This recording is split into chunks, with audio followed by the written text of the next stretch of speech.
There are images that lie within my heart.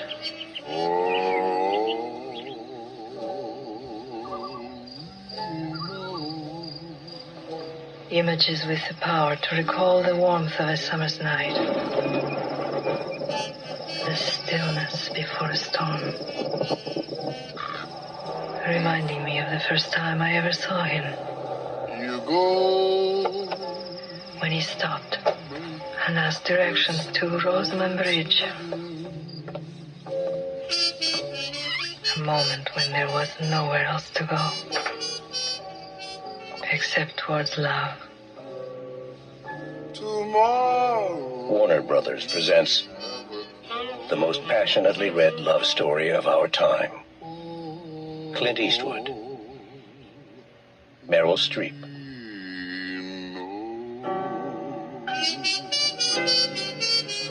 The Bridges of Madison County. So this is, of course, based off the best-selling novel, which they actually, Amblin Entertainment brought the rights to this before the book even came out. I guess they thought it was going to be a big hit, because sure enough, it actually did turn out that way, because by the time the movie came out, the novel had already sold almost 10 million copies worldwide, and it took them a long time to actually get the movie made. They went to several different directors, including Sidney Pollack. He was on there at first, and then he turned it down. Spielberg himself was interested in possibly doing it, but he was working on post-production on Schindler's List. He had Bruce Beresford from Driving Miss Daisy attached to it at one point, and then all of a sudden Clint Eastwood came on board to do it, and so that's when Eastwood came on, and Bruce Beresford dropped out because him, Spielberg, and Warner Brothers liked the script by Richard LaGravenese, who had just written The Fisher King a couple years prior to this. So they had, and the writer of this, Robert James Waller, he envisioned Isabella Rossellini from Death Becomes Her to play Francesca, and she was considered in the list, and they also included Angelica Houston, Jessica Lange, Mary McDonnell, Cher, and Susan Sarandon. And it only took, and Eastwood really went for Meryl Streep from the very beginning, even though Spielberg was kind of reluctant to have her in there. In the end, it actually worked out pretty well, because the movie itself, it's a pretty enjoyable film. When you get a movie like this, a romantic drama with Clint Eastwood and Meryl Streep, you got this relationship between these two, and the whole movie's focus is on that relationship. And Richard LaGravenese does a very good job putting the script together. He's able to take this book, which despite as many copies as it sold, I'm told it's not really that great of a story. I've never even read it before, but from the people I have talked to about it, they said it's not that great, but they adapted in a way that benefits Streep and Eastwood's chemistry together, and it really does work here. Like, they're not just being put on screen because they're the top actors in here. They're being put on here to tell a really interesting story, and their chemistry just works so well here. Granted, it does get a little bit too sappy, but it never overstays its welcome. I think the movie definitely does work because you have a good script here. Clint Eastwood does a very good job directing this. It's got a nice visual look to it. Eastwood and Streep work very well with each other, and the movie itself turns out to be a pretty solid movie overall. It's one that took me by surprise when I saw it the first time. I really did not expect a whole lot from it, but it was actually pretty good. I highly recommend checking it out. Even if you've read the book and you're not a big fan of it, the movie actually is pretty damn good. So that's my thoughts on The Bridges of Madison County. So let's move on to the next movie and we have here, and that is the dog film Fluke. The story of a special friendship. I love you, Fluke. And a very special dog. That dog's letting the animals free. Fluke. Rated PG, parental guidance suggested. Starts Friday, June 2nd. Boy, that trailer doesn't show you everything about this movie, because this takes on a whole different level when you actually see the plot of this movie. It's basically a man dying in a car crash, and he gets reincarnated as a dog, and he attempts to reconnect with his family. So it's kind of like 9 Lives, except nowhere near as bad, but it's also kind of like Oh Heavenly Dog, that movie with Chevy Chase, where he ends up dying and he gets reincarnated as Benji the dog from 15 years prior to this movie coming out. And it's really, and that movie is weird on so many levels, because Jane Seymour, the love interest, falls in love with the dog, and it's just icky. And this one is very, very weird, but nowhere near as weird as Oh Heavenly Dog, nor as bad as 9 Lives. It's just a mostly forgettable movie, but man, I mean, you should have noticed it right from the get-go when you have James Herbert as who who wrote the novel for this. This is actually based off of a novel from him, and he's written some mostly horror movies, horror-based stories. Like, he wrote The Rats, he wrote The Fog, he wrote The Survivor, and it's just like, there's just so much of this movie that just feels so messed up. Like, the story for this does not really seem like something that's worthy of a family film, but I don't know how they did it, but they made it, and it's a really lackluster film on so many levels. It's just like, wow, what were you thinking when you made this movie? I mean, it's just a mess of a film all around. It was largely forgettable, and I didn't even know about it when I was a little kid. When this was right around the time when I would have noticed a movie like this. But you got some notable names in here. You got Matthew Modine playing the dog. You got Eric Stoltz, Nancy Travis, Bill Cobbs, Ron Perlman, John Polito, Samuel L. Jackson's in this as well. But other than that, though, the movie is pretty bad. I remember watching it, and I was just kind of like, it didn't leave any impact on me whatsoever. Like I said, it's not Nine Lives bad, but it's not Oh Heavenly Dog weird either. It's just kind of lackluster, and the fact that this is supposed to be based off of a more serious horror story, and they decided to turn this into a fun little family film, it's just like, it just didn't work. It just didn't work for me on any level, shape, or form, so that is Fluke, and you can say the whole movie is a fluke. So, with that said, let's turn our attention to a much better film, and that is Ice Cube starring in The Glass Shield. Partner, I have a gun. Keep your hands where I can see him. He was in the wrong place at the wrong time. I have a witness, a gun, and your funky attitude. How do you plead? Man, I didn't do it. Now, the only one who can save his life, Serial number on the gun I picked up with Teddy Woods has been changed. is a cop who must risk his own in a world filled with violence. Don't go looking into a loaded gun. There is a possibility that someone in the sheriff's department is involved in all this. Their only weapon is the truth. Ice Cube, Lori Petty, Michael Boatman star in the movie critics are calling a no-holds-barred thriller. Have you lied to this jury? I don't want this ship to sink. Heart-stopping suspense. I didn't kill nobody. Right! I didn't rob nobody. Never even used a gun. So everyone talks about Friday as Ice Cube's big breakout film in 1995, and then this movie comes along and nobody really ever talks about it, but it's a pretty damn good movie. It's a really good movie that once again shows off Ice Cube's potential as an actor. He's working alongside a really solid cast that includes Michael Boatman, who you've seen on Spin City and Arliss, Bernie Casey, Ice Cube, I just said Ice Cube, Lori Petty, Emmett Walsh, Michael Ironside, Richard Anderson, and it's directed by the same guy that did To Sleep with Anger, and I've seen that movie since I talked about that movie from 1990. It's also a pretty damn good movie, like a pretty fun black comedy, and this is definitely a very good film. This director, Charles Burnett, is actually pretty good at his job, and I've only seen from the two movies I've seen, I think he's done something that, like, he's a very underrated filmmaker in my opinion. Just from the two films that I've seen from him, who knows? Maybe those are his only two good films. But this is a very good film. It does kind of fall into some predictable territory, but it never slows down to the point where it becomes tiresome. It actually is a very well-made film, mostly sold on the performances by the actors involved. It's a pretty damn good movie, a very underrated Ice Cube movie. If you haven't seen The Glass Shield, I highly recommend checking it out. So, with that said, let us move on to the next movie that we have here, and that is Love and Human Remains.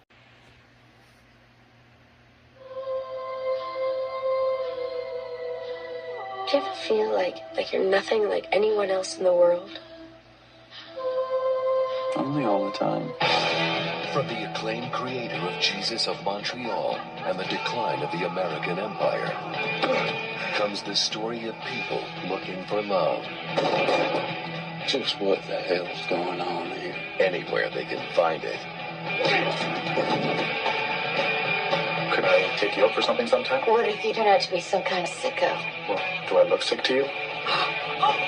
It's always the ones that seem the most normal that turn out to be Asperger's. He wants you. They follow me home. You're scared of them. I never met anybody like you before. I don't have much luck with men. Say something. Our floors are a mess. I love you. You don't. I can't stop thinking about you. Wow. What we did was real. It wasn't. Why is life so weird? I want more than just sex. I need some tenderness in my life. That's why God invented television. Dreams can deceive us. What do you want from me? I just want to be your friend. I don't need another friend. I need a lover. Desire can be dangerous. Some tape souvenirs. What's this? Souvenir. Danger You know what you're getting into. can be sensuous. I did it for you, David. I love you, David. Love and Human Remains. So this is a movie that's set in the 90s, obviously. You have a dark comedy about a group of 20-somethings looking for love and meaning in the 90s. You follow David, a gay waiter who has given up on his acting career, and Candy, a book reviewer who is also David's ex-lover. David and Candy's lives are entangled with those of David's friends, a busboy, a psychic dominatrix, a misogynistic civil servant, and Candy's dates a male bartender and a lesbian schoolteacher. Meanwhile, a serial killer menaces the concrete and asphalt neighborhood in which David and Candy live. I have not seen this movie, so I can't really say too much about it, but it just sounds really bizarre just from that premise alone. And this trailer doesn't really do a whole lot for me either. You see Thomas Gibson, Pre-Dharma, and Greg, Mia Kirshner, who was just in Exotica and would later be in Not Another Teen Movie. But other than that, though, I really do not know anything too much about this movie, so I can't really say much about it, so it just didn't sell me from the trailers that they had there here. And it has a weird releasing thing, because it was first released in the UK in 94, came out in Germany in March of 95, then came out in the US this weekend, and then it didn't release in France until 1999, the very end of 1999, December 99. So that should just tell you something right there, that this movie has just so many different release dates from so many different, over the span of 5 years. It's just like, I don't think the studio really had any real hope for it either. But I don't know. Maybe it is something that I'm just not seeing there. But like I said, I haven't seen it. Can't really comment on it too much. So that's Love and Human Remains. So let's move on to the next movie, and that is Ang Lee's Pushing Hands. Lee, the internationally acclaimed director of The Wedding Banquet and Eat, Drink, Man, Woman. From the producers of the award-winning The Brothers McMullen comes a touching story about the master of an ancient martial art called Pushing Hands. And speaking of movies with weird releasing patterns, this actually was released in 1991. It was actually the feature film directorial debut for Ang Lee, even though this came out after his third film here in the U.S., The Wedding Banquet and Eat, Drink, Man, Woman. You basically follow a Chinese Tai Chi master living in New York City who struggles to find his place in the world. The film shows the contrast between traditional Chinese ideas of Confucian relationships within a family and the much more informal Western emphasis on the individual. So it's part of the Father Knows Best trilogy, each of which deals with conflicts between an older man and an older and more traditional generation and their children as they confront a world of change. And kind of like with The Wedding Banquet and Eat, Drink, Man, Woman, I have not seen this movie. I don't really have a good idea of what to say about it because I haven't seen it, so I wouldn't be surprised if it's not good, if it's not a good movie. And this is actually the last of the 3 films from Ang Lee that I have not seen, because after this we start to get to stuff like Sense and Sensibility, which comes out later on in the year. Then that follows up with The Ice Storm, Riding with the Devil, Crouching Tiger, Hidden Dragon, and so on and so forth. And so yeah, that's pretty much all I know about this particular film. But I mean, Ang Lee's been a pretty good director, so I wouldn't be shocked if this wasn't a good movie. So with that said, let us move on to the last movie that we have here, and that is Dance Me Outside. I don't know what they want. I don't know what the hell they want. Have you ever noticed? It's like there's some conspiracy with women. This is Franklin Fenstone. How? You look at them. You want it? I want it. They look at each other. Let's go. You know they're thinking something. And what would you know about thinking? Yeah! Me and Silas are going to be studying to be licensed mechanics.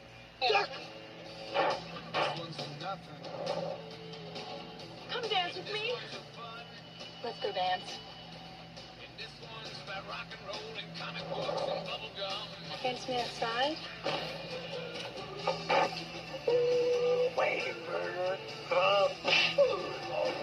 The sad part is I can't look at this title and not go back to the Catch Me Outside girl, because like I don't know if she got the idea from this. I highly doubt it, because if you've seen her, because she's not really the brightest person for that. But yeah, that's my first thought when I looked at the title for this. That's that stupid "Catch Me Outside" crap. But anyway, this is Dance Me Outside. This is a Norman Jewison production. Norman Jewison, of course, made Moonstruck, directed by Bruce McDonald, and you're basically following a story of life on a First Nation reserves in Ontario with Silas and Frank. They're trying to get into college, they're trying to be mechanics, but they find themselves having to deal with girls, family, and murder. That's pretty much all I know about this particular film, because like with the other two movies, I have not seen them, so I can't really say too much about it. And I mean, if there's anything here that's of note here, John Frizzle is a name you might not be too familiar with, but well, maybe that isn't what I'm thinking of. I thought he was the composer on Beavis and Butthead. He's on Beavis and Butthead and King of the Hill. I thought that was him for a second, but but no, that's not him at all. But John Frizzle, Don McKellar, Bruce McDonald wrote this, and you can consider that kind of filler, because I really don't have anything else to say about this one, because I have not seen it. So, well, that was completely pointless. That is Dance Me Outside.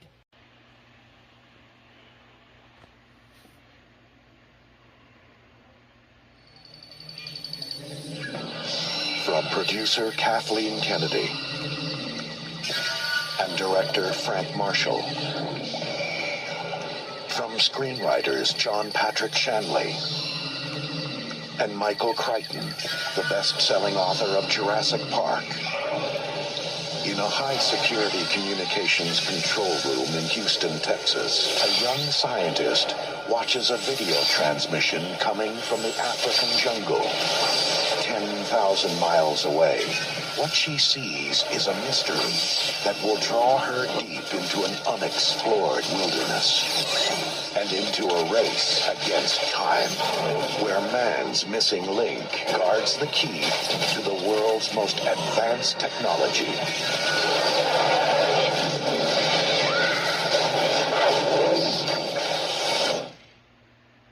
Congo, where you are the endangered species.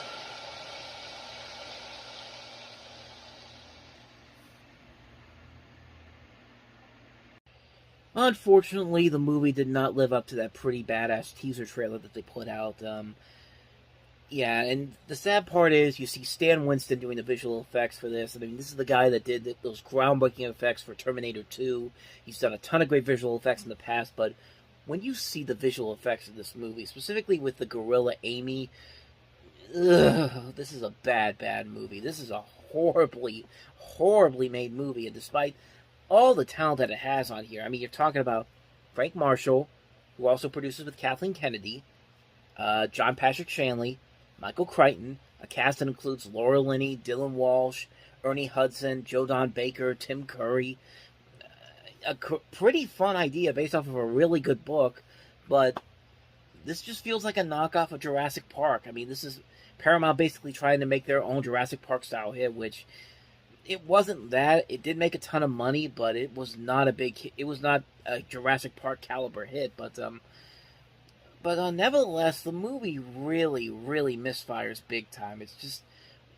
There's nothing really all that interesting about it. There's nothing really all that exciting about it. You're really looking at some of this stuff in here, and you're just kind of like, what is the end result of this supposed to be? Like, what am I supposed to get out of this? But, I mean, to its credit, it does have some moments that are unintentionally funny, like Tim Curry's bizarre accent that he has in this. Like, he has one of the best lines in the movie. No, the diamonds are here. And just the way he says it is just like, how can you not laugh when you see that? It's just like, it's just really, really fun. Those moments there are so ridiculous. They're so silly. They're so stupid that I can't help but laugh about it. And I mean, this is supposed to be a movie that's supposed to have this groundbreaking visual effects technology. And like I said before, you see Amy the gorilla coming in, and it's clearly somebody in a gorilla suit. And and you got these two people in the audience who are just like, "This isn't Mr. Ed." And the lady's just, and his wife's just like, "I know this isn't Mr. Ed." And like, that right there was a red flag right away going into this movie. Like, they think that comparing this to Mr. Ed is something amazing, and just like, Oh, this movie is just a disaster on so many levels. Like, I guess for some people it has some nostalgic elements to it that they may enjoy out of it, but me personally, I think I'm with a lot of people who watch this movie, and I realize that this is definitely not a very good film by any means necessary. Yeah, it's just a horrible movie. I mean, it's just not a good film at all, and yet it was one of the big hits that summer. It was so, what do I know, I guess. But, anyway, so that is Congo. Let's move on to the next movie that we have here, and that is Smoke, which actually has kind of a little bit of an interesting history behind it, but I'll tell you more about that after this. People say you have to travel to see the world. Sometimes I think that if you just stay in one place and keep your eyes open, you're going to see just about all that you can handle. A writer recovering from a loss. It's a law of the universe. Please, you have to let me do something for you to put the scales in balance. A son in search of a father. You from around this town, or you just kind of going from here to there? Just passing through. A woman in need of an old friend. Let's put that patch anyway. I don't really want to talk about it. And you think it looks better to go around dressed up like Captain Hook? A man trying to know his daughter. Well, here he is. You actually slept with this guy? This is all I need. In a city where it's hard to make a connection, there's a smoke shop where strangers meet. It's my corner, after all.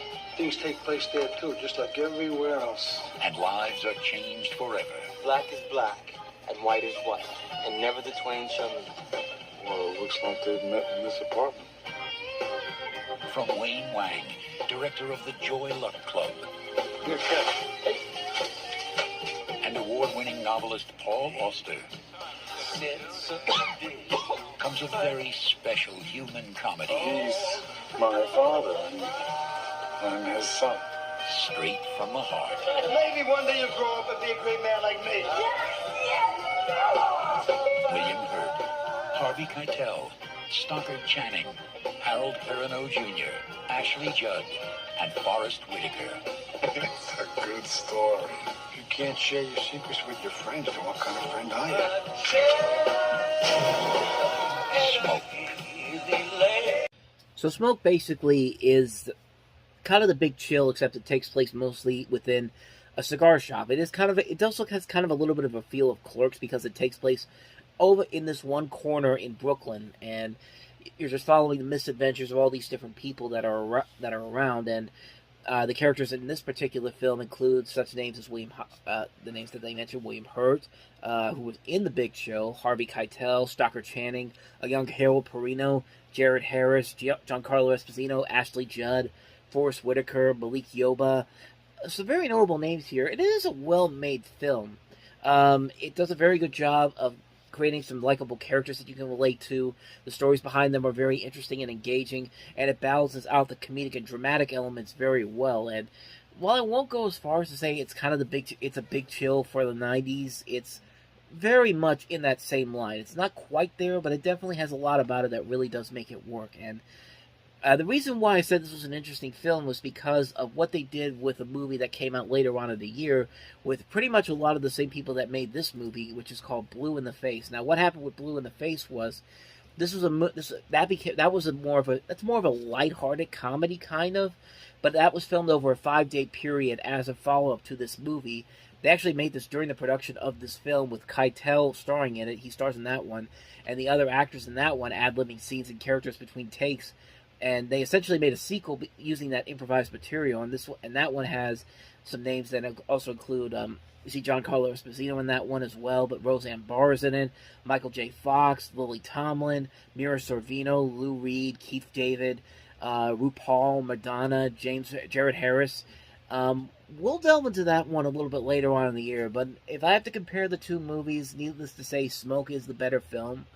And, it's just the film that just works a lot better. You like these characters more. You like the situations that they get involved in more.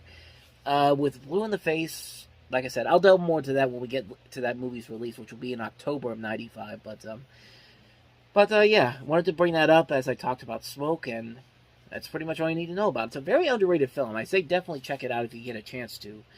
With that said, let us move on to the next movie that we have here, and that is Parker Posey in her feature film debut, and that is Party Girl.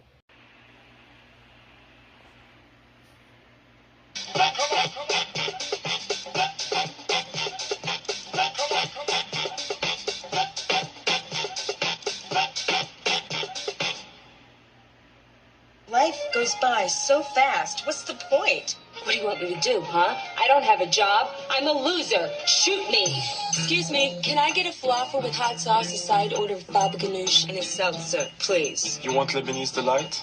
Sure, bring it out. Your mother was a woman with no common sense. Would you hurry up? Hello, Chanel. Of course, your father was a man without a conscience. You think I couldn't be a library clerk? Fine. You can start right now. I assume you're familiar with the Dewey Decimal System? I don't know the first thing about you. Your life, your friends. They're normal people, just like your friends. Hello. Natasha!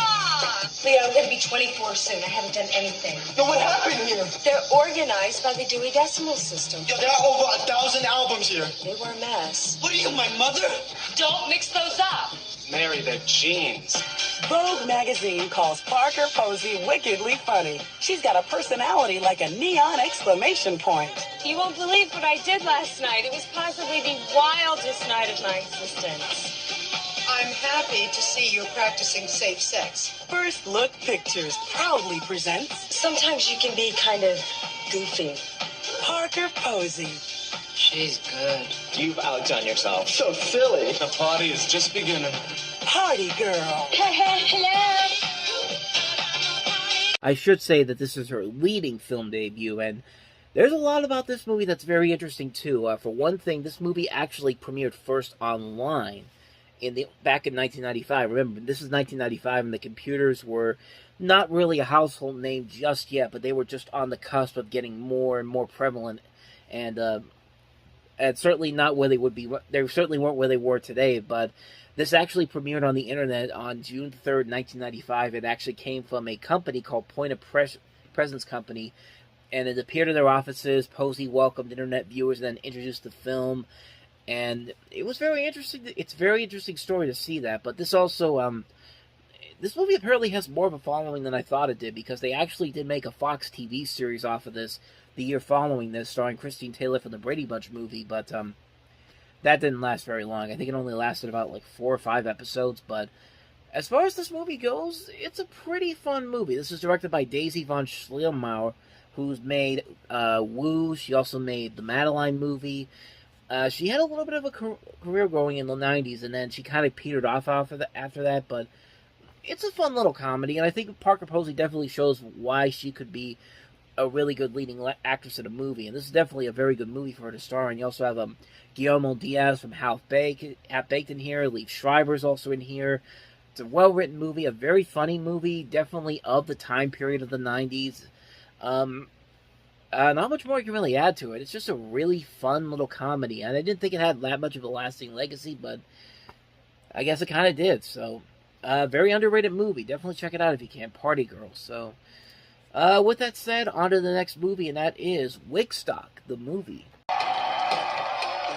They came from across America for a celebration of peace, love, and music. No, it's not Woodstock. It's Wigstock.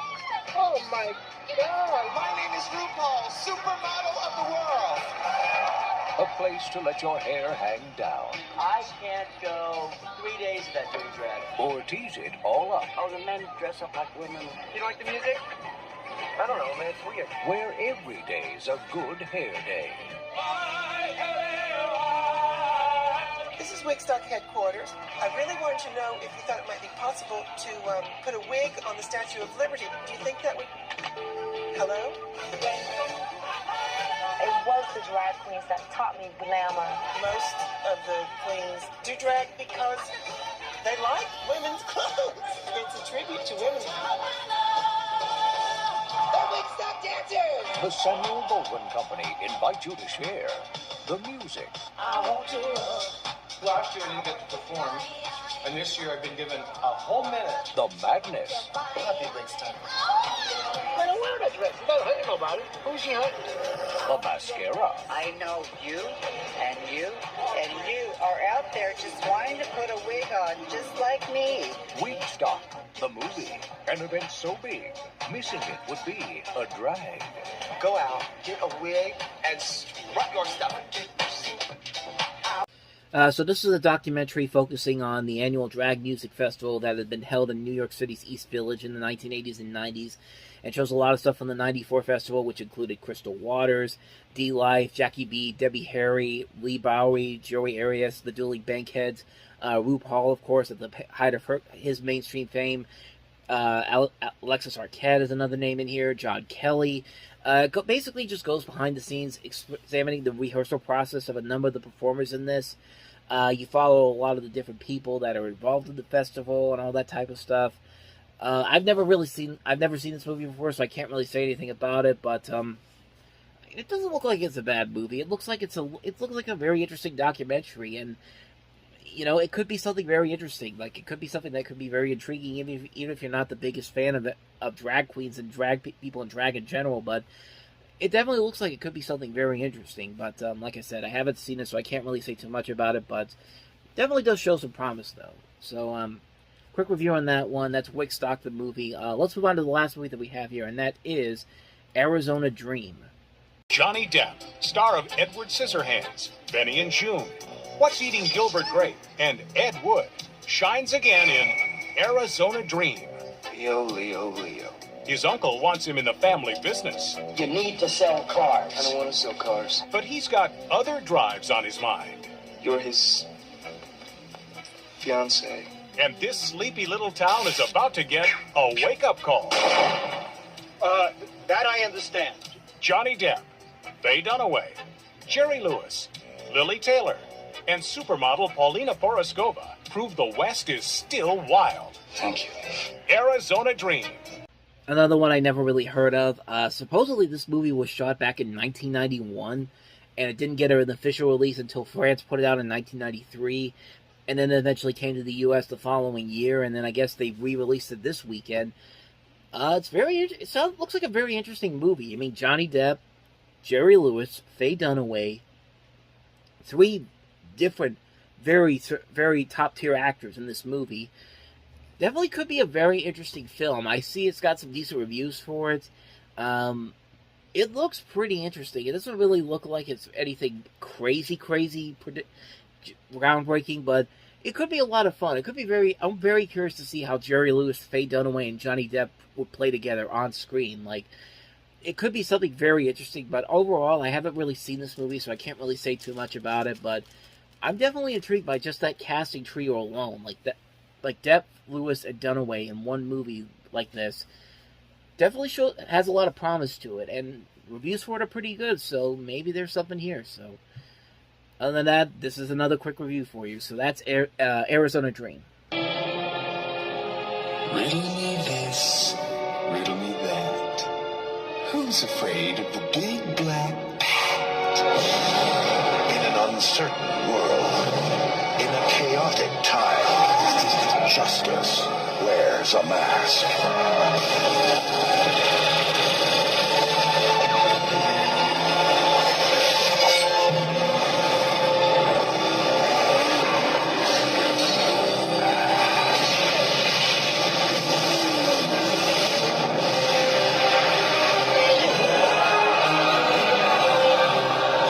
Was good. His was better. Love is a game. What is it about the wrong kind of man? It's the car, right? Chicks love the car. Power is a machine. Now you've devised a way to read men's minds. By the way, I've seen your mind, freak. And revenge is a trap. You're the biggest cult. Riddler and Two-Face to make a pretty lethal combination. Train me, let me be your partner.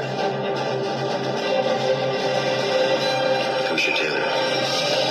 But first, Let's meet our contestants. Going down. if the bat wants to play, we'll play.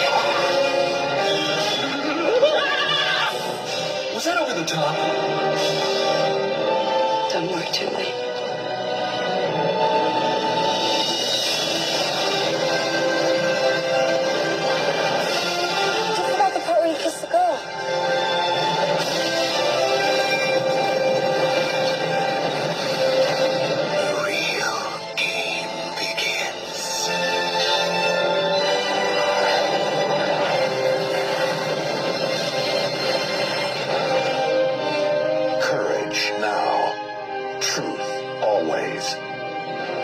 Batman Forever.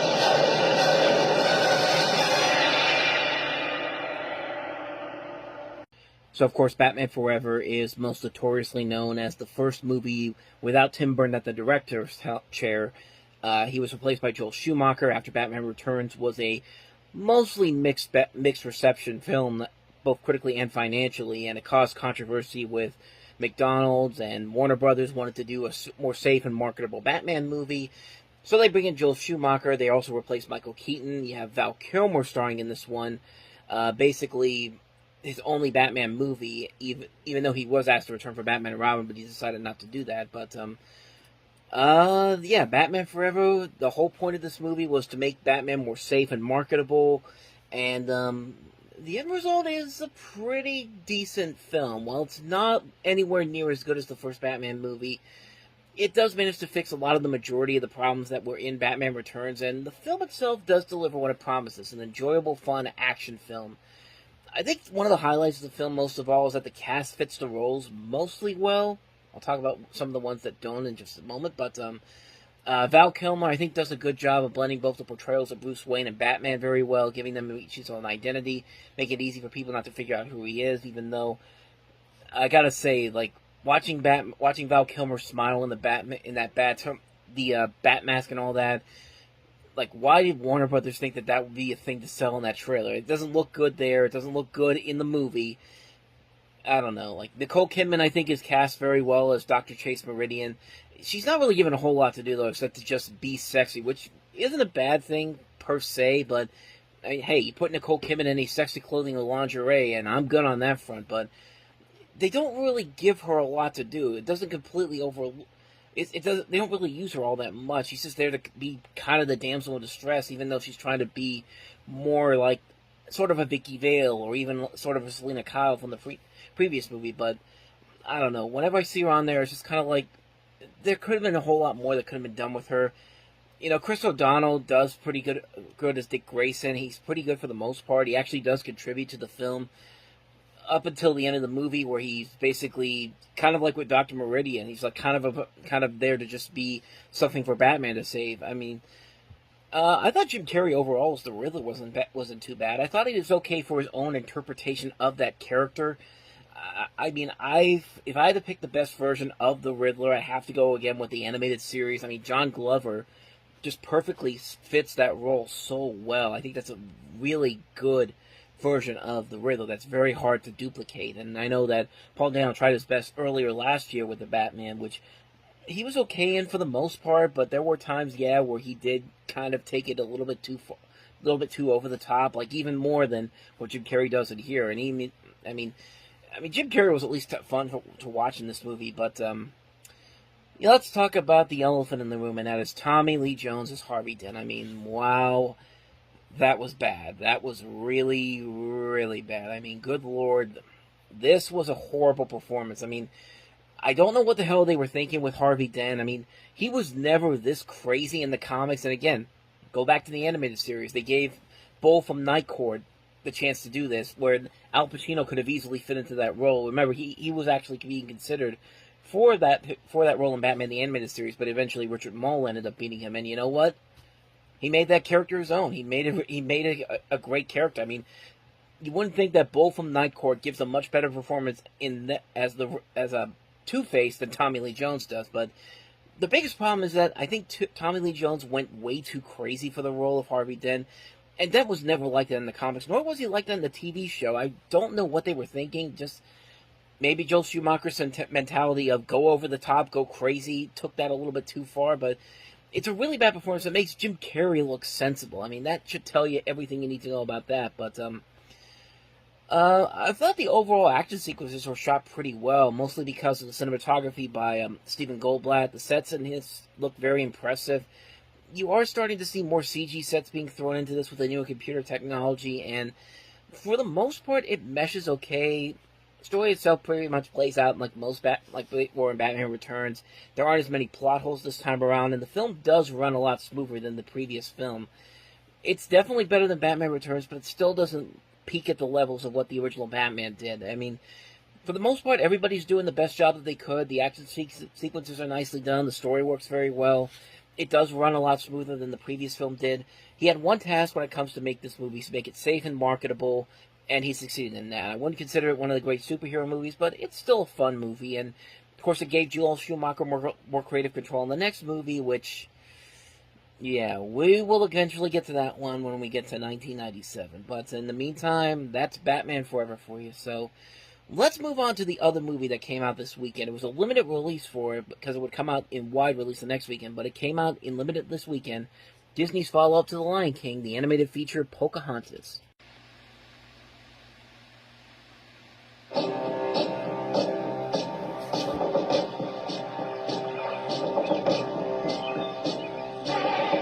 She was the daughter of a chief. She has her mother's spirit. She goes wherever the wind takes her. Come down here! And she lived a life of freedom. No, not that way.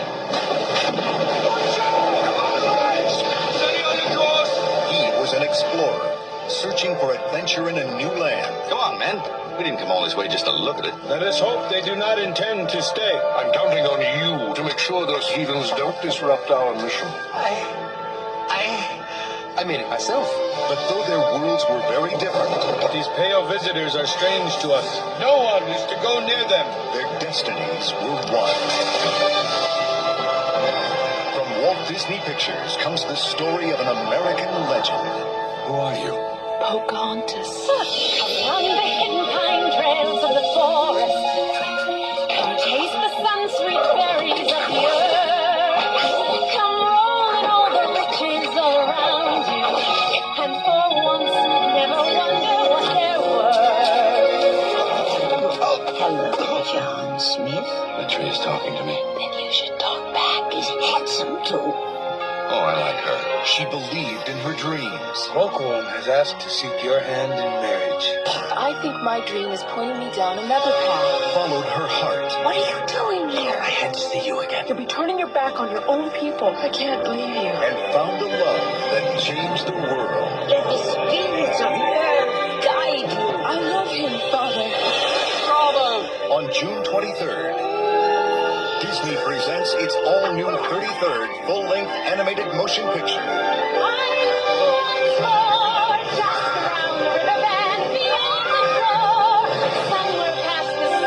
With music by Academy Award winner Alan Menken and lyrics by award-winning lyricist Stephen Schwartz. And you'll never hear us cry to the blue corn moon, but whether we are white or copper skin. This summer, experience the adventure. Until you can hit with all the colors of the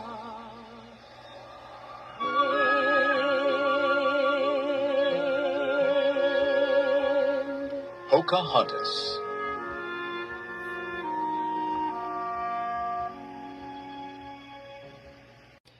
So, this is the follow-up, of course, to The Lion King, which became not only Disney's biggest hit at the time, became one of the biggest animated hits of all time. And this movie is more notoriously known as, if you ever seen the documentary Waking Sleeping Beauty, I think I've talked about this before when we talked about The Lion King. Of course, Jeffrey Katzenberger made the statement that he thought that Pocahontas was going to be a surefire hit. It was going to be like West Side Story meets Indians, and he thought The Lion King was going to be an experiment and that nobody was going to go see it. And in the way, it worked out completely different. The Lion King went on to become a surefire hit. Pocahontas was definitely more of an experimental film when it comes to Disney, but you know, it's definitely a movie that looks pretty nice in terms of the animation. I mean, you see it in that trailer there. The great music is still there. It's Alan Menken once again.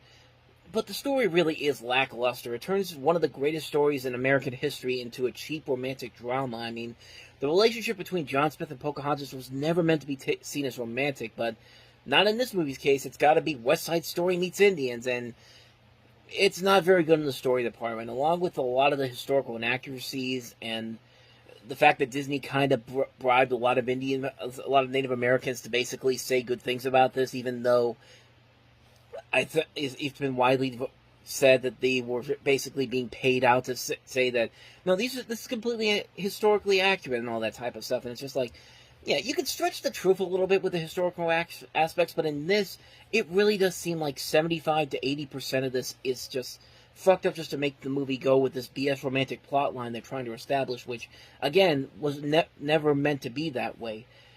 And it also doesn't help that, once again, we have a villain that's his only goal is just to make money, and that's his only motivation. And believe me, Disney's going to have a lot of those over the next couple of movies that they do. Tarzan, Atlantis, The Lost Empire. It's going to be one of those type of things for the next couple of years. And it did kind of start the inevitable downward spiral of the Disney Renaissance, because, of course, this was after the 10-year period where the studio was at the bottom, rose back up, and then kind of started petering down a little bit. As far as the movie itself goes, animation-wise, it's great. The voice work overall is very well done. The music is still very good. It's a film that could have been a whole lot better with a little bit more of a historical accuracy to the time period, but instead we get a nice animated film with some good songs, but a story that we've seen done to death numerous times. It's definitely not the worst of the Disney animated movies, but it definitely signaled the beginning of the downward spiral that the Renaissance was taking in. I mean, Disney would still have some hits in the 90s as well, but they certainly wouldn't be pale in comparison to Little Mermaid, Beauty and the Beast, Aladdin, Lion King, and yeah. So that's pretty much all I got to say about that one. That's Pocahontas. But with that said, let's move on to the next movie that we have here, and that is Il Postino, The Postman. Miramax is proud to deliver a love letter for everyone. Il Postino, The Postman. The surprise hit Good Morning America calls one of the year's best. Mario the Postman longs for love with a woman beyond his reach. Now, a world-famous poet will help him unleash the passion that lies in her heart.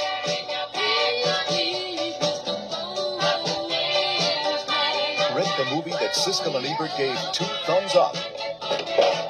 Il Postino, The Postman. So the big story about this movie is that it was shot in 1994, and it starred Massimo Troisi. And while he was making this movie, he was severely ill during filming. He kept postponing heart surgery so he can complete the movie, and then the day after the film finished filming, he suffered a fatal heart attack, and the film was later completed and released posthumously, and it eventually got him an Academy Award nomination for Best Actor, and got several awards, actually, including Best Picture, Best Director, Best Screenplay, and Best Original Dramatic Score. But on that front, it makes for a very fascinating film. I mean, this is a movie where this guy has given it his all. Like, he's literally fighting death to make this movie complete. And he makes the movie why you should see it. It's such an amazing performance that this guy gives. I don't know too much about this guy, but he really puts his heart and soul into the making of this movie. The fact that he had to do this while he was fighting death and literally just keeps doing everything in this movie to make this work.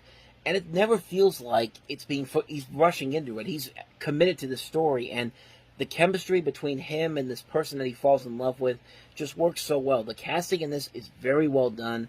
Massimo Troisi is very well done in this movie, I should say, as Mario Rupolo, and Felipe Noret, who plays Pablo Neruda, plays a very good role in this film as well. And it's just a very nice-looking film. It takes place in 1950s Italy. It feels like you're in 1950s Italy, and it just looks like such an amazing effort to make this look as authentic as it can be.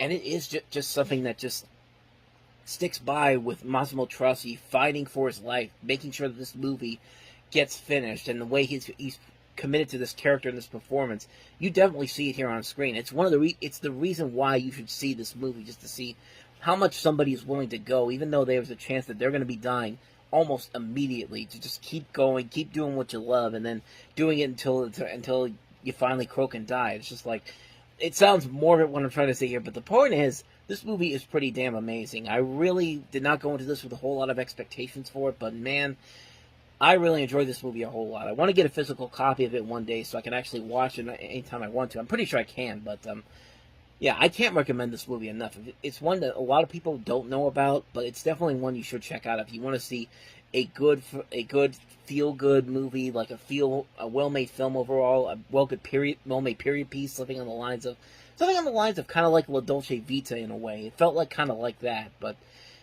it's a really good film. It's a really amazing film. Il Postino the Postman. Definitely check it out. I can't recommend it enough. Look for that movie if you can, because it is definitely worth it. And so with that said, let's get to the last movie that we have here, and that is The Incredible True Adventures of Two Girls in Love.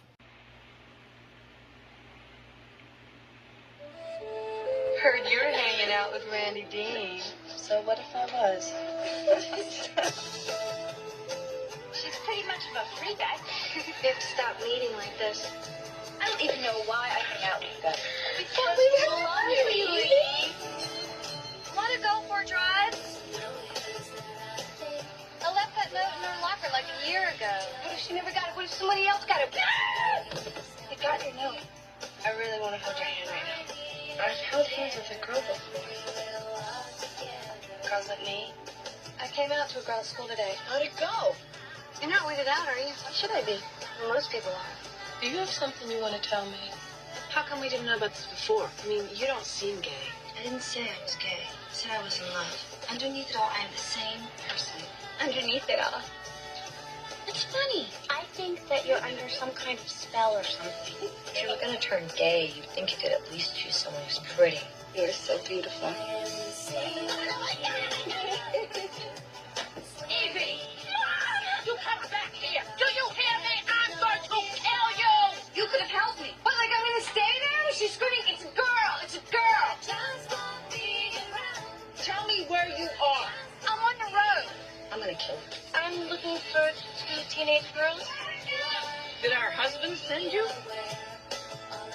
It's weird when you tell a story of your life. But when you're in it, it just seems just as normal as anything else. Are you guys going to go to the prom together, too? You know what? I saw a movie about that. We're having a little crisis on our hands. We're trying to get Evie to come out with her new friend, Randy. Randy's already out, Mrs. Rice. So remember when I said in Bar Girls that this was a far superior movie? I stuck by that because when I saw this movie, the first time I saw it was about 10 years ago, and I just kind of saw it on a whim. I had no real knowledge of what the movie was. I just saw that it had Nicole Parker, who I'd seen in a couple of movies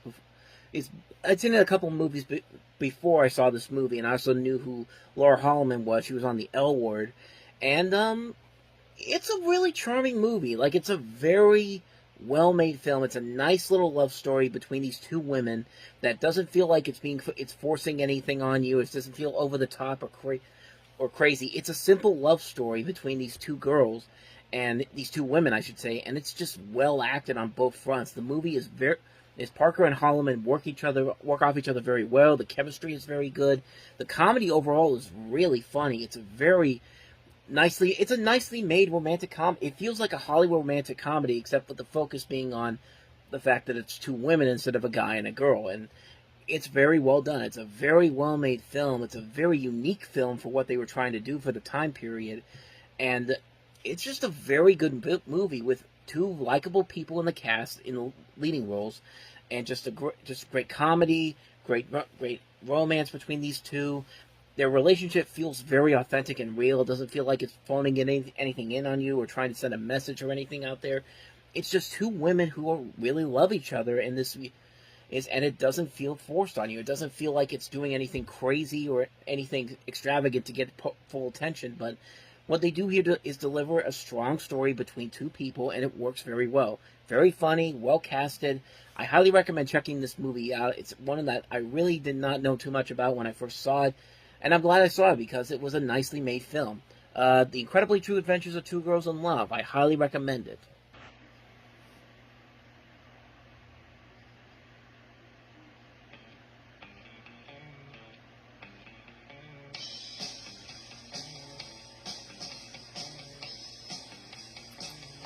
Dude, check that out. She's new. She must be. Babes like that don't grow in Seattle. Talk to her yet? You didn't even talk to her? Matt, advice, talk to her, because it's like one of those necessary steps. What's Let's go somewhere. We're not supposed to be leaving during school hours. Oh, yeah, well... Well, I know that you've got responsibilities here. And now you've met this girl and nothing else seems to matter. We decided that it's not a good idea for you to see Casey anymore.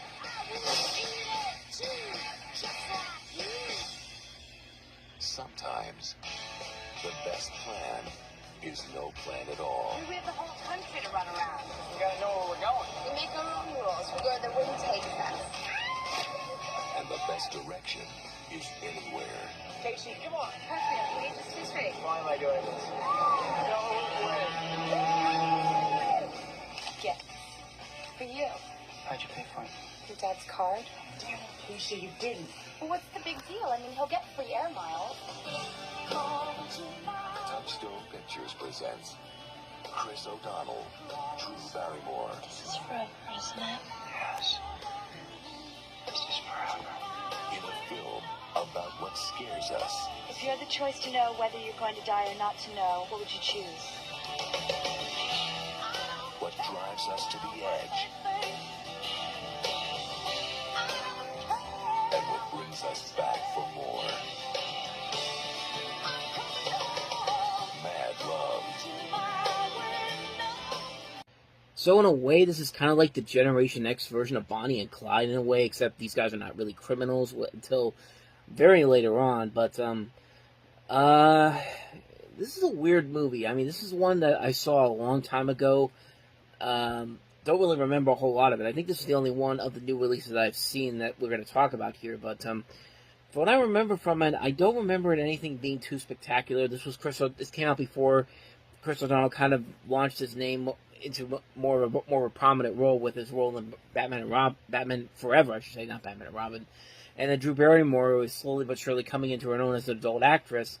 But yeah, I don't really remember a whole lot about this movie, except for the fact that it's kind of like a Gen X version of Bonnie and Clyde in a way, except nowhere near as violent or nowhere near as good. It's just kind of like, I don't remember too much about it. I don't remember hating it either. I just don't remember a whole lot about it, honestly. Like I said, I saw this movie like probably 10 or 20 years ago. It's like a huge disparity there, but I saw it a long time ago. I don't remember too much about it, and I think most people would agree that it's not anything too spectacular from what I've seen. And there's nothing really a whole lot there, honestly. Like I said, it's trying to be kind of like a more marketable Bonnie and Clyde, except for, in a way, I keep saying that, even though these movies are completely different in terms of the tone, but there's just nothing there, honestly. This just feels like a movie that they dumped out on Memorial Day because they didn't really have a whole lot of hope for it, and lo and behold, nobody went to go and see it, and even the people that did see it can't remember a whole lot of it, so... I mean, honestly, I don't think like I said, I don't remember it being too bad, but it's just mostly forgettable. That's probably the best way to describe it, because really, I'm running out of things to say about it, so... So that is Mad Love. Let's move on to the next movie that we have here, and that is the anthology horror film, Tales from the Hood. Let's roll, bud. In this neighborhood is a house where souls never rest. You're invited to share their secrets. I've been waiting for you boys. You're invited to share their tales. Unless, of course, you're scared. Tales of madness. Of revenge. The dolls don't want you there. They want reparation. Of horror. He thinks he needs to kill the monster. Now, your most terrifying nightmare and your most frightening reality are about to meet. On the streets. And this is a trip, homie. I don't need nothing from no house of dead folks, okay? Death, it comes in many strange packages. The producer of Menace to Society and executive producer Spike Lee will take you to the outer limits of the inner city.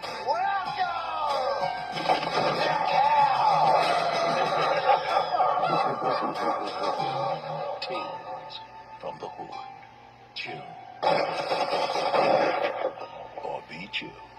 Hey, man, I don't need to be hearing this, man. Written and produced by Darren Scott. Written and directed by Rusty Cunda. You know, it's funny, you kind of get the Tales from the Crypt movie, Demon Knight, earlier in the year, but this honestly feels more like what a Tales from the Crypt movie would kind of be like. You've got the story centered around... You got the story that's basically 4 different stories with this framing device of these 3 drug dealers who get caught up in this guy's house, and he tells them all these different stories and all that kind of stuff, and they all seem very different and very unique. This is a film that has like 4 short urban-themed horror stories based on problems, concepts that affect the African-American community, police corruption, domestic abuse, racism, gang violence, all presented within a framed story of these drug dealers buying some found drugs from an eccentric and story-prone funeral director played by Clarence Williams.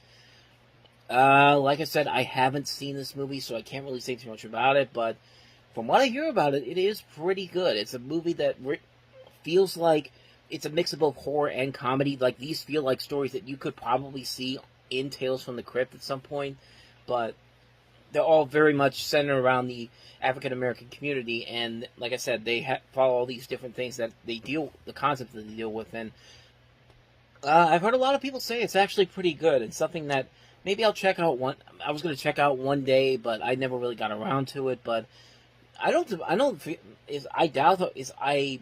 am I trying to say here? I don't doubt that this movie isn't I cannot speak right now. Give me 1 second.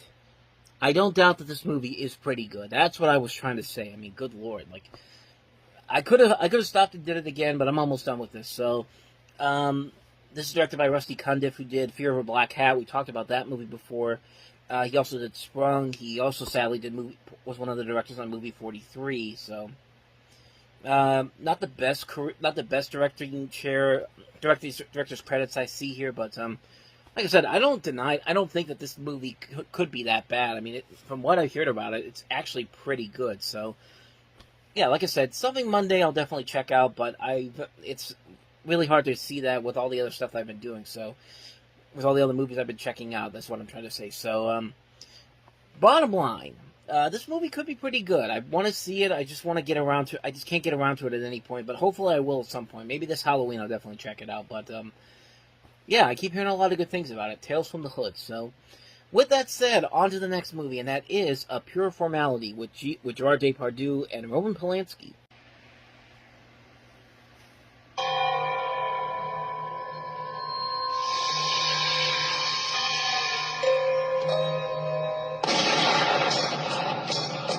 An unsolved murder.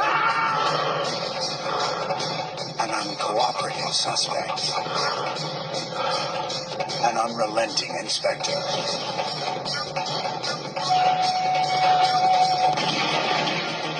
Sony Pictures Classics presents Gerard Depardieu and Roman Polanski in a motion picture that begins with a murder and ends with a mystery. From the acclaimed director of Cinema Paradiso comes a fascinating, gripping battle of wits,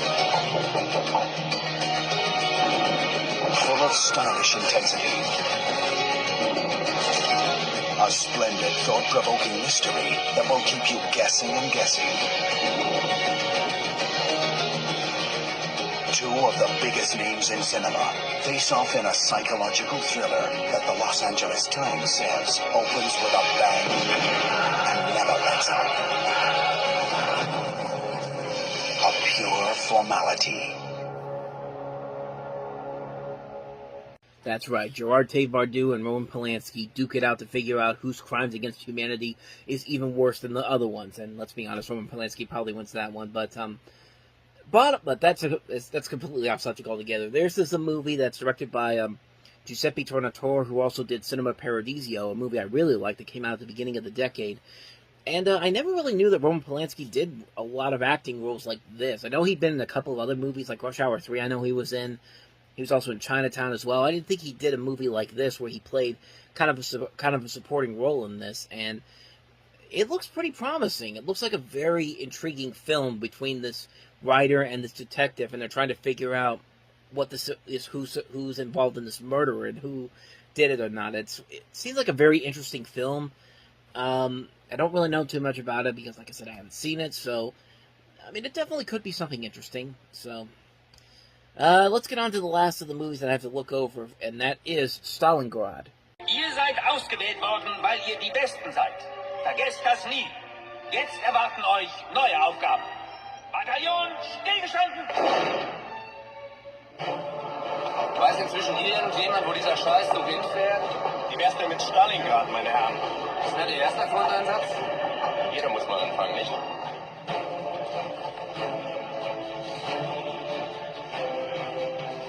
Was denkst du?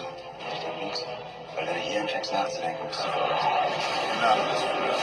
Die Männer haben an sie geglaubt, haben für sie gekämpft. Im Namen des Führers. Leg an! Das mach ich nicht. 62 vom Zählen war da doch nicht mehr. 400 Mann sind mir losgezogen. Das ist noch hier. Gebt die Stimmung. So you're basically following a platoon of German army soldiers transferred to the Eastern Front of World War II, where they find themselves fighting in the Battle of Stalingrad. This is actually the second movie based off of the Battle of Stalingrad. The first one being Hyundai Wulet Ir Irig Leben, or Stalingrad Dogs Do You Want to Live Forever? I don't really know too much about this, except that Thomas Kretschmann, who's been in a ton of movies, including the Peter Jackson King Kong film and a lot of other movies, just to name a few. The Pianist, Downfall, he's in this movie as well, and that's pretty much all I know about this movie. I know there's a couple other versions of Stalingrad out there, but in Germany, apparently this one did not get a lot of good reviews because the second half of the film had so many plot holes, and they were not. A lot of those plot holes weren't revealed, so it led to a reference to the bleak and nihilistic ending of the film. So yeah, that's pretty much all I know about this one too. So that is Stalingrad. Now let's get to the new releases from this week, and that starts off with Sister My Sister. Very good. 150 francs a month. Sundays free until 4. Sleep, my little sister, sleep. In a beautiful house, kept perfect by the perfect servants. Sisters. We have pearls on our hands. 2 pearls. Everything is in its place. Madame is so precise, so careful. She doesn't let us get away with a thing. Why should she? It's her house. It's better that way. But beneath the respectable exterior, These two are different. You mark my words. They're bound for life. Bound in blood. something is stirring. They've always kept to themselves. Every Sunday up in that room. That cannot be denied. Christy, it's beautiful. It's you who are beautiful. That cannot be controlled. Now I see. And can only be ended. They're getting careless. She sees things. This is impossible. Things that aren't even there. Her and her daughter. By a shocking act of violence. It's amazing. They don't even look like maids anymore. You never stick up for me! Don't be angry with me. You're all I have left. You're all I'll ever have. Going to church every Sunday thinking you were a child of God. Oh, Madame, God, please. Christine! God forgive me for what I have harbored here. Sleep, my little sister, sleep. Sleep through darkness, sleep so deep. My little sister, close your eyes. Well, needless to say, that escalated quickly. This is based off of a play, My Sister in This House, which it's based on a true incident in Le Mans, France in 1933 called the Papin murder case, where two sisters brutally murdered their employee and her daughter. The murder shocked the country, and there was much speculation about the sisters, including allegations that they were having an incestuous lesbian affair, which is in this movie, as you can see from the clips there from the trailer, but I wouldn't know because I haven't seen this movie, and I can't really delve into anything about this movie in particular, but it's certainly, that trailer certainly changed it quite quickly, I'll say that, so, but, Other than that, Julie Walters, Jolie Richardson, two really good actresses. Like I said, I don't know how the movie is because I haven't seen it, so that's another one that I got nothing else on that one for you. So, on to the next movie, and that is Todd Haynes' Safe.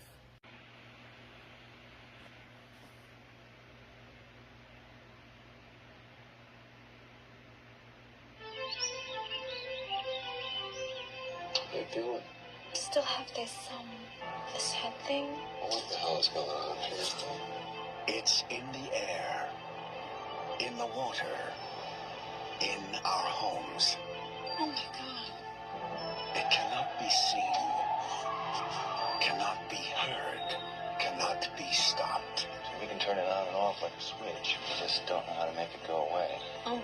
It is not alien. It is not viral. You are perfectly healthy. You might want to consult someone. A psychiatrist. It is not natural to this earth. Your family and friends tell you that you're overreacting.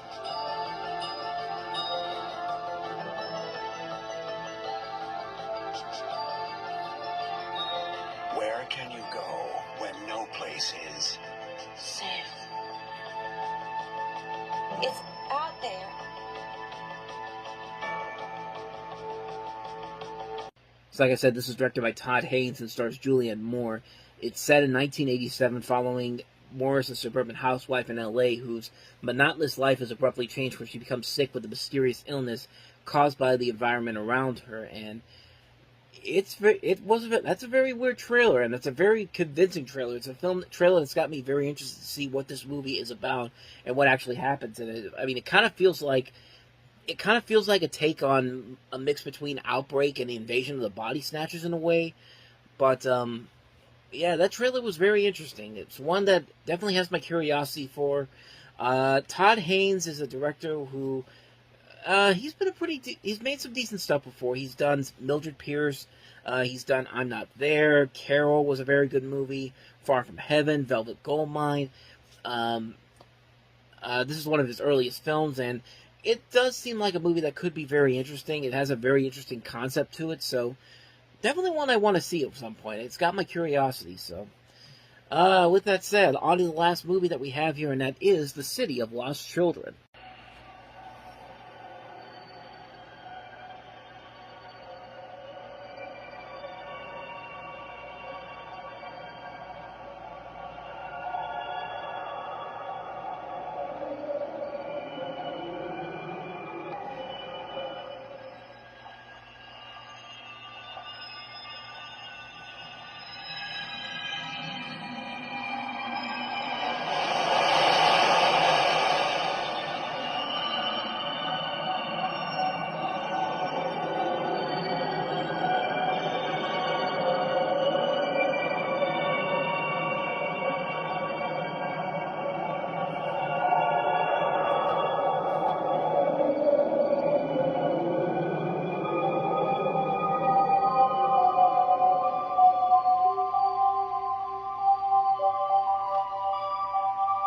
Definitely a very stylistic-looking film. It looks like a film that has a lot of steampunk variants inside of it. And it's directed by the same guys that did Delicatessen, Jean-Pierre Jeunet and Marc Caro. And like I said, it's got a pretty good angle to it, just the visuals alone. But you also have a cast that is led by Ron Perlman in this. Just a very nice, unique style to it from the trailer that I see here. So, I mean, it definitely looks like it could be something very interesting. It's another one I'm definitely curious to check out at some point. So. Not much more I can say about this one either, so that is The City of Lost Children.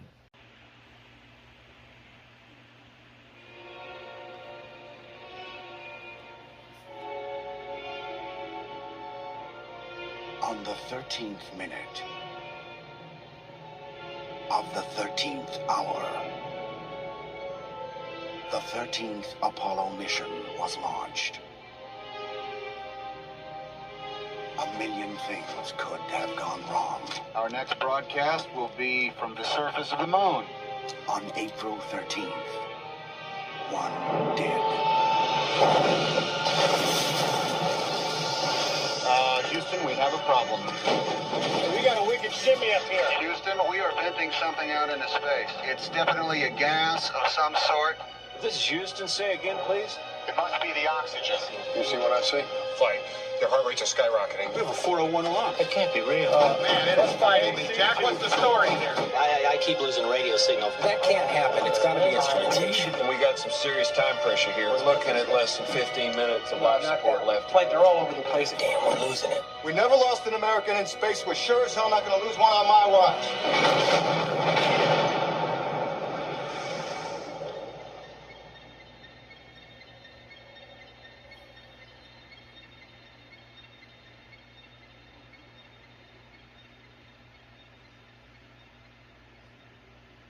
I mean, what more can you say about Apollo 13 that hasn't really honestly been said? It's one of the greatest space movies ever made, and the movie that kind of made turned Ron Howard's career around as a director. I mean, he had directed some notable films, directed Splash, Cocoon, Backdraft, Far and Away, The Paper, but this was the movie that got him 9 Academy Award nominations and kind of solidified him as a solid director overall. This movie went on to become a huge critical hit, a huge box office hit. Didn't win too many Oscars, only winning 2 of them, even though it had 9 nominations, but it's still a pretty damn good movie. It's a movie that just works on so many levels. I mean, the effort that Ron Howard goes to make this as technically accurate as they can, the accuracy in this movie actually surprisingly holds up really well. Like, you got a great cast overall that includes Tom Hanks, Kevin Bacon, Bill Paxton, Ed Harris, Gary Sinise, and it's a very visually pleasing movie. This movie came out over 25 years ago, and it still looks impressive after all these years. It's a film that just holds up so well. The drama, the intensity is still there. It's just a really amazing, amazing film. It's right up there with movies like Quiz Show, where they play it as close to accurate as you think they would get with the story that they have to work with. And it's just so much intrigue to watch. The movie is just beautifully done on so many levels. The music by James Horner is great. The cinematography by Dean Cudney is great. The writing by William Broyles Jr. of Castaway fame is great too. The cast is fantastic. The direction is amazing. It's just a really, really great film. I can't really say too much more about this movie that hasn't already been said already, because really, you can quote the lines from the movie, Houston, we have a problem. The scenes of the rocket ship going up in the air are iconic. It's just a great, great movie. I really don't have any much more to add to this movie. It's just, if you haven't seen Apollo 13 by now, you're doing yourself a huge disservice by not doing so. So, yeah, definitely check out Apollo 13. So, on that note, let's move on to the next movie. And why did I say on that note? Because our next movie is Mighty Morphin Power Rangers, the movie, which is it's an interesting one. And we'll talk more about it after this.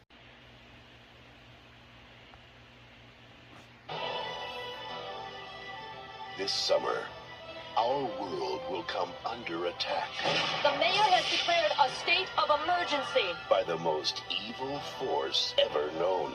He has armies at his command, and only one power on Earth can stop him.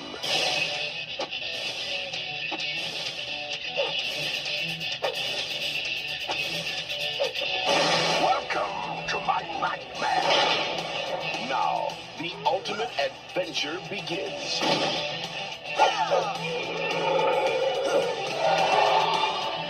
Hi, honey. I'm home. You garlic-sucking dinglebrain!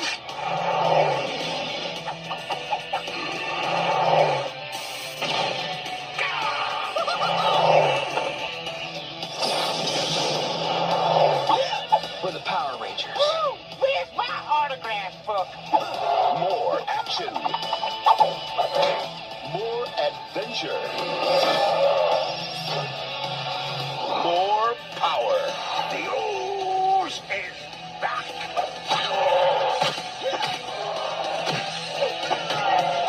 You lose, you lose. Mighty Morphin Power Rangers. The movie. The Power is on June 30th.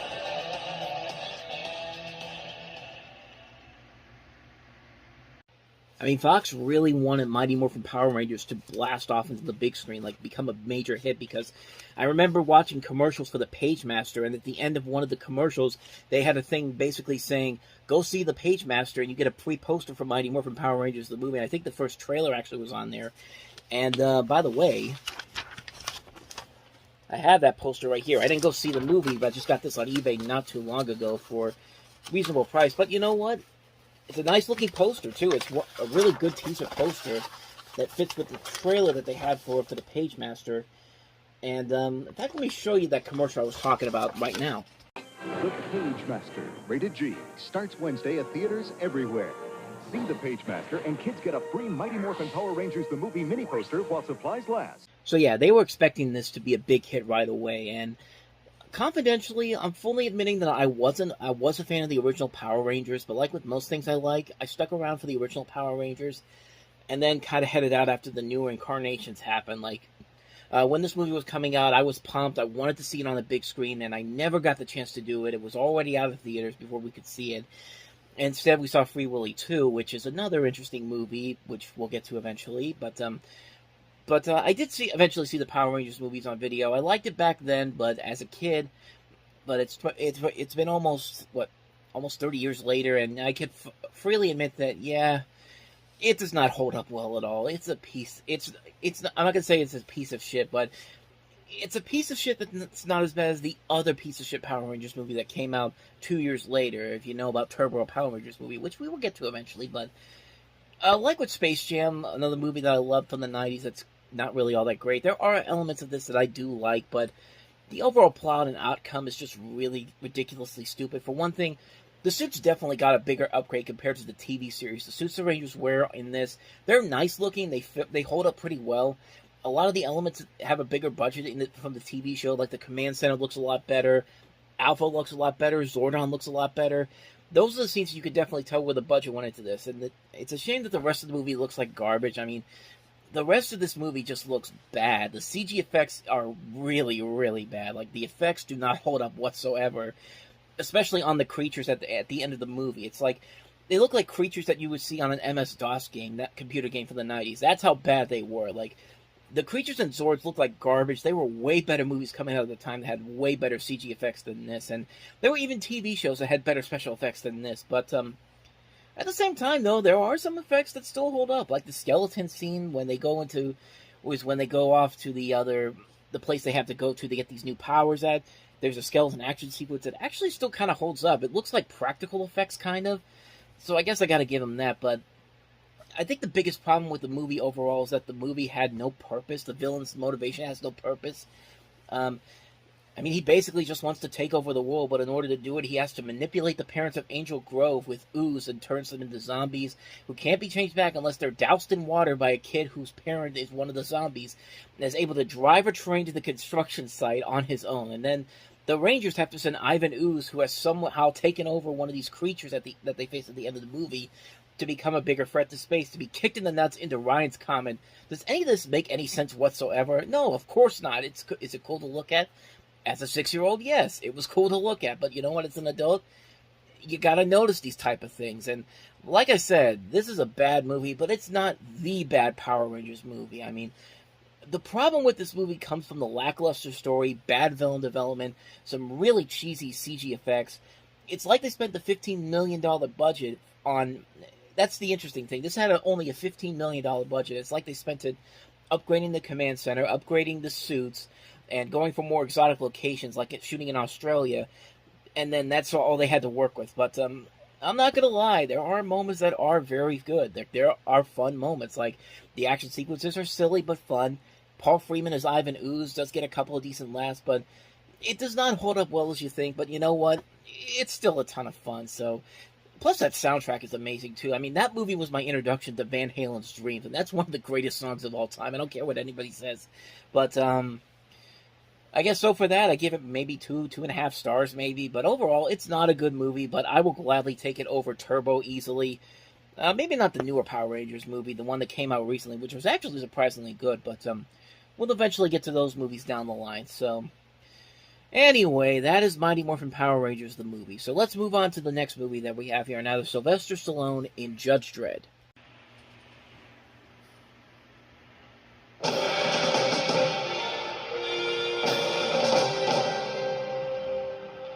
When there is crime in society, there is no justice. As a city, we continue to grow. 73 citizen riots. Come and get us! Throw down your weapons and prepare to be judged! Judge this! Court's adjourned. Red, you're a legend. You were my finest student.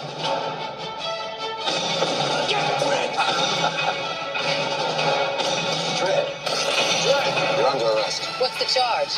Murder. The evidence has been falsified. Guilty as charged. I am the law.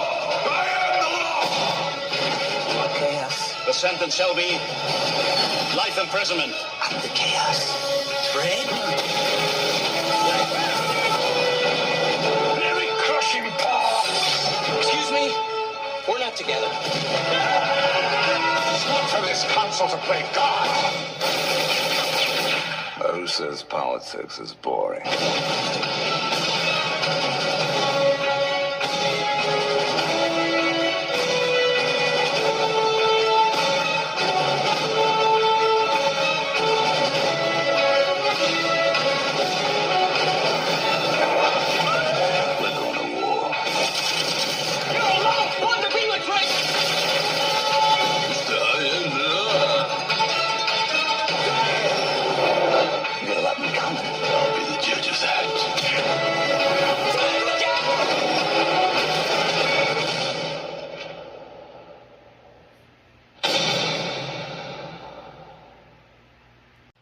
So just on that trailer alone, you could probably think to yourself, I mean, it doesn't look like a bad movie. It looks like it's kind of going for what the comics are about. But if you take away the visual look of the film, the effects, the music, the action, the stunt sequences, and you notice the big problem with Sylvester Stallone playing Judge Dredd.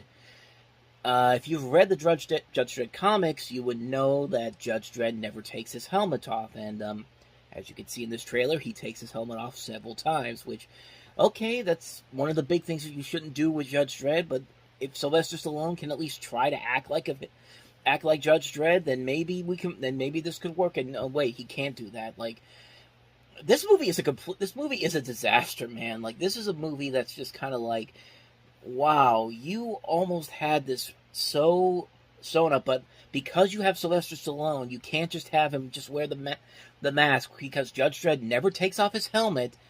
Helmet is what I was going to say, not mask. He never takes his helmet off in the comic books, but no, we got to do it here because nobody's going to be able to tell Sylvester Stallone is Judge Dredd. Like, that voice of his is like, if you can't figure out that that's Sylvester Stallone just by the voice and the lip movement alone, then I don't know what to tell you, man. Like, this movie is a mess. Like, visually, it looks very pleasing, but story-wise, it's a huge misfire. Comedy-wise, it's a huge misfire.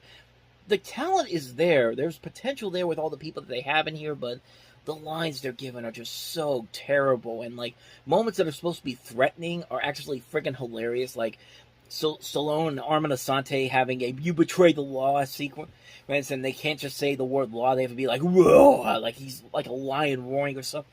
I mean, like, those moments are silly. They're supposed to be threatening, but I cannot help but laugh at them because the people that are doing this clearly have no idea what they're doing. Like, they have no idea what the motivation is, and you have a director here in Danny Cannon who has gone on to become a prolific television director, mostly directing CSI, a bunch of the CBS procedural dramas and all that type of stuff, and I just don't think he was the right guy to make this movie. Like, you really needed to get people who know the comic books and know how to make this work, and that's why, like, almost 20 years later, we got a far superior Judge Dredd movie with Dredd, starring Carl Urban, which I highly recommend checking out over this piece of junk right here.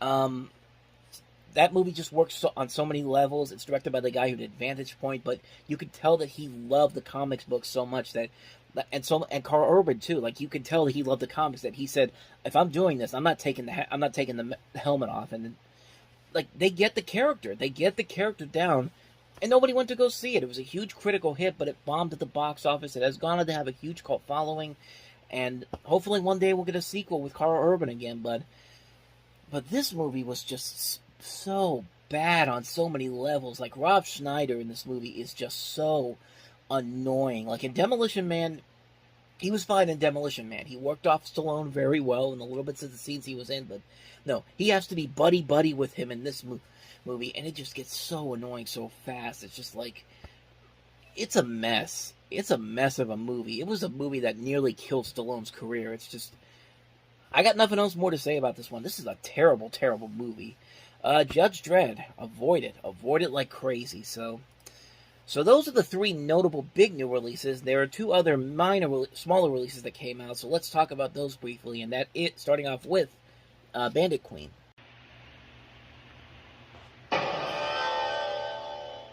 Evergreen Entertainment presents a powerful and extraordinary film that the New York Post gives 4 stars. Astounding and overpowering, says the Daily News. Dramatic, with superb performances, says the London Guardian. While the Hollywood Reporter calls it a mesmerizing picture. Bandit Queen. That was literally 30 seconds of nothing but critical reviews before you even know what the movie was about. Like, this isn't a TV spot I took this from. This is from a trailer, and they spent a third of this trailer talking about what all the critics said about it. And so if you want to know what the plot of this movie tells the story of the Bandit Queen, Fulan Devi. I think I'm pronouncing that right. I could be wrong on that, but Fulan Devi, who was sentenced to prison in 1983 and got freed in 1994, for 5 years she was prosecuted by the Indian police and turned into a legend like a modern-day Robin Hood by the Indian press, although the press tended to make her the optimal hero with blue eyes, dark hair, being tall and beautiful. She was in reality an average Indian, which makes it hard for the movie to fulfill the expectations of the audience and tell the truth at the same time. And later into her life, she went into politics and actually got assassinated in 2001. So, it's an interesting concept for a movie. It's a story I don't really know too much about, but it looks visually pleasing, and the story does seem very interesting as well. So, that's really all I got to say about this one. But it definitely has a lot of promise to it. Aside from the reviews for it, I looked at the full trailer. The full trailer itself looked pretty good. So, I don't know, maybe it could be something worth interesting, but that's pretty much all I know about Bandit Queen. So let us move on to the last movie, and that is Lie Down with Dogs.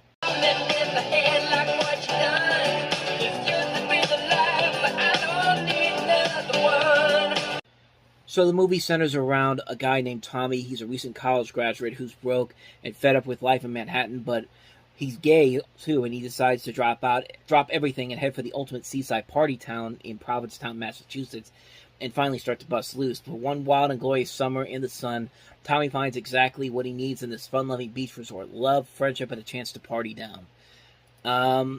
That's really everything I know about this movie because I've never seen it. Don't really have a huge interest in seeing it, but as you can tell, it's a gay romantic comedy, kind of.